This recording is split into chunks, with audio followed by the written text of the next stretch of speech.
there are now growing concerns here that the RCMP, you may have read this over the past couple of days, right? We know for a fact that the RCMP have used spyware, right? Yes, we do. It's not old. I mean, it's nothing to necessarily be alarmed about because we always thought this was for going after the bad guys. Yes. However, that seems to kind of cross the fence. And now there are privacy and civil liberties experts saying that previously undisclosed tools, what? They didn't tell us about these? Are extremely intrusive. And now there are calls for stronger oversight and regulation of spyware here in this country. SHARON POLSKY is president of the Privacy and Access Council of Canada. She's on the line right now. Thanks for joining us this afternoon. My pleasure, Aaron. So let's kind of deal with the the story that we all know. Yes, our CSIS, our firms, RCMP have been doing this kind of stuff for years. We never thought we had to be concerned as private citizens. Why do we need to be now? Well, you're right. RCMP has been spying on Canadian citizens when they have reason to for decades. And long ago, they spied on Tommy Douglas, assuming he was maybe communist sympathizer of some sort because he wanted Medicare put in. I mean, the government has certain agendas, and if there's threats, things that they perceive to be threats, they might have some concerns. More recently, though, the tools, the Internet, have given police in Canada and elsewhere a way of not just tapping our phones, the traditional wiretap of a landline. Very few people even use landlines anymore. But these tools take advantage of some of the built-in flaws in the systems because our phones, all the programs we use, the apps, they're made by imperfect people, and they are imperfect. The bad guys find those imperfections, and that's their way in. Problem is, the Pegasus that we've heard so much about, and there's several that do the same thing. It's not just that I can load the spyware onto your phone and see where you go and see who you talk to and get a copy of your contact list. Spyware goes even further. It can turn on your microphone, your camera. It can watch what's going on around you. It can listen to the conversations in the room, the environmental sounds, and they can find out a lot about what's going on by that. And you never know that they are listening. And it's even more dangerous to the point that this, which is built by an Israeli company, the Israeli government is concerned about it because it is very powerful. It not only looks at your phone, but any network that your phone is connected to. So it reaches out with some very long tentacles. And, something that is very innocent, an innocent conversation taken out of context can be used against you. I mean, we see that happening in the States right now with so many women who are talking about, I just had a miscarriage, and they literally are getting arrested for criminal charges alleging they had an abortion. Mm-hmm. Some countries that are democracies are using these very same tools against their political opponents, people who have a view or who question what the government is doing are spied on as political opponents. Journalists are getting spied on. That's not a democracy. I'm struggling to understand why. Why would you? I mean, I suppose is it just trying to find? And there's a different definition of bad guys. So in trying to find the bad guys in using this kind of spyware, everybody has a different definition of what constitutes a bad guy. I'm confused as to the motivation. Well, there's two areas. One is the police, and one is the rest of us. Keeping in mind that this software is not regulated.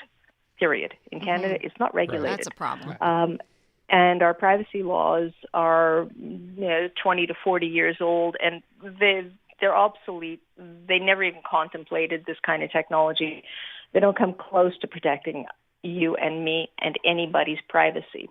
The two areas is the civilians, you and me, and the police.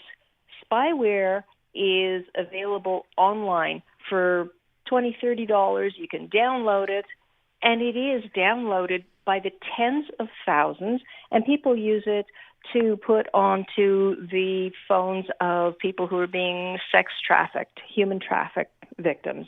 onto intimate partners to keep a very, very close eye on what the partner, the girlfriend, boyfriend, husband, wife, is doing, who they're talking to.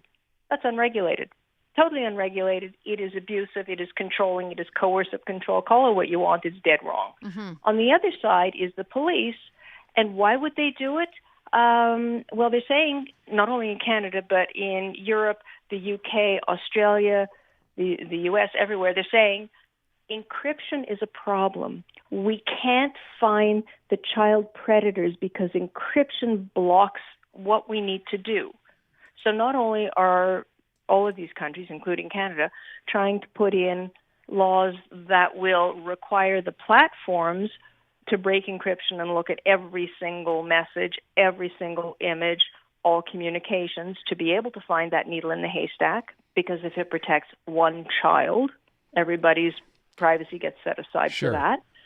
And the police are saying it's the only way we can get to the very, very serious criminals and get around encryption. Which kind of brings up the redundant question, which is, okay, so what do we do about this? There's some good involved in doing this, and there's potentially some bad involved by allowing it to happen. So how do you saw it off? Well, I appeared before a House of Commons committee yesterday that was studying it. It was an emergency meeting they had once this came out in the media, and that's how our parliamentarians found out about it. That's how Canadians found out that this might be going on. And I said it's not only a matter of regulating the use by police, because that would be under a piece of legislation that applies to the RCMP. Well, that's terrific, but it doesn't apply to SPVM or Vancouver Police or municipal or provincial police. So that's only a piecemeal. I said, you know what? It's more than a privacy matter. This is a commercial matter. Go international, get together with all the countries you already work with, and put in regulations to not only have privacy legislation, but go after the people who manufacture, who distribute, who profit from, and who invest in these companies. The Pegasus, which is the NGO group, NSO group out of Israel, they've got investors. An Oregon State Employees Union was indirectly investing hundreds of millions of dollars. Go after the investors.